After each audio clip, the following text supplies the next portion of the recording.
Et vous écoutez Europe 1 matin, il est 7h05. Comment élever le niveau des élèves à l'école? L'acte 2 de la réforme des savoirs, présenté officiellement aujourd'hui par le ministère de l'Éducation nationale. Avec deux grandes nouveautés. À partir de la rentrée 2027, il faudra décrocher le brevet des collèges pour passer en seconde.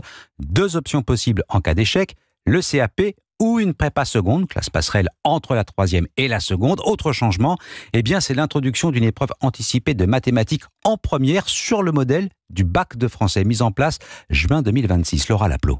Concrètement, il y aura deux épreuves. Une pour les élèves qui ont les maths en tronc commun et une autre pour les élèves qui ont choisi la spécialité mathématiques. Une mesure plutôt positive selon Meredith Abergel, professeure de mathématiques. Pour les premières qui font pas l'aspect mathématique, moi je trouve que c'est plutôt une bonne chose. Si c'est pour relever le niveau des élèves français en mathématiques, j'ai peur que ça ne serve pas à grand chose, quoi. C'est juste une rustine. Le mal est bien plus profond pour moi que ça. Seuls les élèves qui auront choisi la spécialité mathématique auront des cours dans cette matière en terminale.